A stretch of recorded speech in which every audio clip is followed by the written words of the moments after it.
Divulgar a pesquisa de intenção de voto para a presidência da República, apontando mais uma vez a vitória de Dilma Rousseff do PT no primeiro turno, o Datafolha libera os números da corrida pelos governos estaduais. Vamos ver alguns levantamentos, começando por São Paulo. O candidato do PSDB ao governo paulista, Geraldo Alckmin, lidera a corrida no estado com 49% das intenções de voto. Aloysio Mercadante, do PT, aparece em segundo com 23%. Celso Russumano, do PP, tem 9%. Paulo Scaff, do PSB, 3%. Fábio Feldman, do PV, e Paulo Búfalo, do PSOL, 1% cada. Brancos e nulos somam 5% e 8% dos pesquisados não sabem ou não responderam. O Datafolha ouviu 2.111 pessoas entre os dias 8 e 9 de setembro. A margem de erro é de 2 pontos percentuais. No Rio de Janeiro, a pesquisa indica que o governador Sérgio Cabral, do PMDB, seria reeleito no primeiro turno se a eleição fosse hoje. Cabral aparece com 58% das intenções de voto. O candidato do PV, Fernando Gabeira, em segundo, tem 18%. Foram ouvidos 1.282 eleitores em 30 municípios. Em Minas Gerais, a disputa está mais acirrada. Hélio Costa, do PMDB, tem 39% das intenções de voto contra 36% de Antônio Anastasia, do PSDB. Os dois estão tecnicamente empatados dentro da margem de erro de 2 pontos percentuais. A pesquisa foi realizada entre os dias 8 e 9 de setembro com 1.689 pessoas. Democracia para adolescentes. Uma cartilha da Justiça Eleitoral ensina o beabá da estrutura do poder a jovens que vão votar pela primeira vez. O texto procura estimular o gosto pela participação política desde cedo. O TSE ainda não sabe por quê, mas o interesse dos jovens pelas eleições caiu. Os adolescentes com 16 ou 17 anos têm direito a voto facultativo, mas um número cada vez menor se interessa em ir às urnas. Eu vou deixar pra votar só quando eu tiver 18 mesmo. Por quê? Eu não sei, eu acho que eu não estou preparada para decidir essas coisas ainda. Segundo o Tribunal Superior Eleitoral, existem no Brasil 2.400.000 eleitores registrados com 16 e 17 anos. Parece muito, mas não é. Houve queda de 18% em comparação com as últimas eleições em 2008.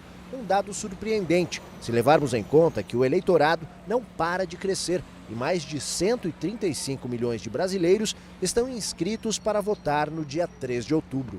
Justamente para tentar motivar esses jovens eleitores e tirar dúvidas sobre o processo eleitoral, que o Tribunal Regional Eleitoral de São Paulo editou esta cartilha, a do jovem eleitor. Ela também está disponível na internet e pode ser usada não só pelos adolescentes, mas também por pais e professores. Com linguagem simples, a cartilha foi escrita a partir das perguntas dos próprios jovens. É muito importante que ele tenha responsabilidade na hora de escolher.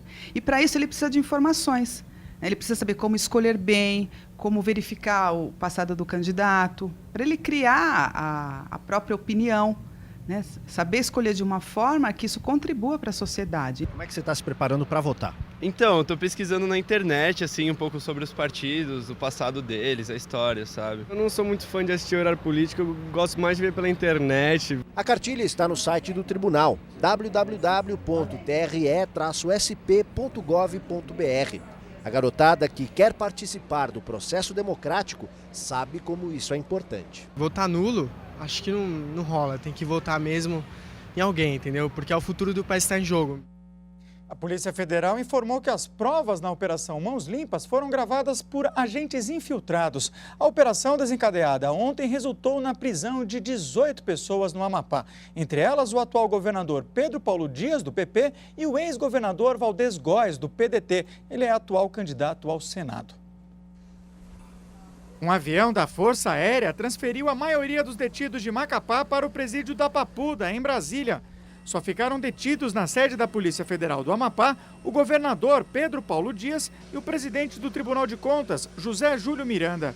A Polícia Federal descobriu um esquema de desvio de recursos nas áreas de educação e saúde. Nas casas dos envolvidos foram apreendidos carros de luxo e R$ 1 milhão em espécie. Os mandados de prisão temporária, busca e apreensão foram expedidos pelo Superior Tribunal de Justiça. Os advogados dos acusados dizem que ainda não receberam cópia da sentença e que só depois de analisá-la vão entrar com pedidos de habeas corpus. O comando do governo fica, por enquanto, nas mãos do presidente do Tribunal de Justiça do Estado. O desafio é manter o Estado funcionando diante dessa crise e também aguardar o desenrolar dos acontecimentos para que o Estado retome normalmente suas atividades. A partir da terça-feira que vem, nós já vamos começar a trabalhar até o governador retornar. A revista Veja publicou hoje uma reportagem que envolve a ministra-chefe da Casa Civil, Erenice Guerra, em um esquema de cobrança de propina. Ele teria rendido 5 milhões de reais. De acordo com a Veja, Israel Guerra, filho da ministra-chefe da Casa Civil, Erenice Guerra, age como lobista em Brasília e cobra comissão para facilitar contratos de empresas privadas com o governo. A revista afirma que ele atuou junto aos Correios para o fechamento de contratos que somam 84 milhões de reais com a empresa de transporte aéreo MTA. Em troca, Israel receberia 6% do valor através da Capital, uma firma de consultoria. Erenice Guerra era secretária executiva do Ministério da Casa Civil durante o período em que Dilma Rousseff era titular da pasta. Ela assumiu o cargo quando Dilma se desincompatibilizou para concorrer à presidência da República. Em nota, a ministra Erenice Guerra negou as acusações e disse que a reportagem é caluniosa e de caráter eleitoreiro. A ministra afirmou que irá entrar na justiça para pedir reparação por danos morais e direito de resposta e colocou os sigilos fiscal, bancário e telefônico à disposição da justiça. Festa Nacional do Calçado arrasta milhares de consumidores à cidade de Novo Hamburgo, no Rio Grande do Sul. A Festa Nacional do Calçado entrou em seu último final de semana com projeção de superar 100 mil visitantes.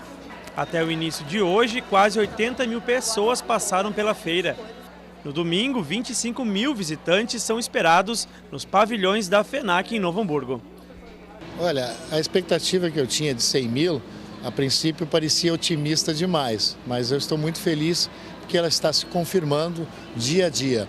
O principal atrativo para o público são as ofertas.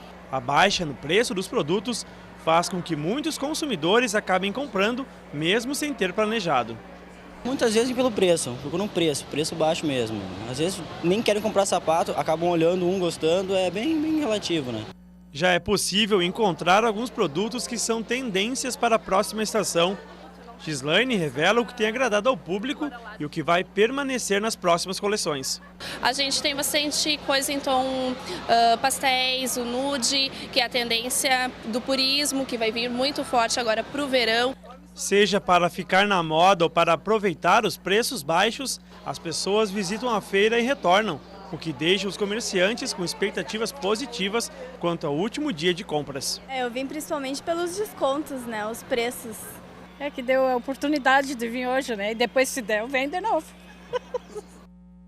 No Jornal da Cultura, depois do intervalo, agricultores mostram habilidade na construção de violinos na China.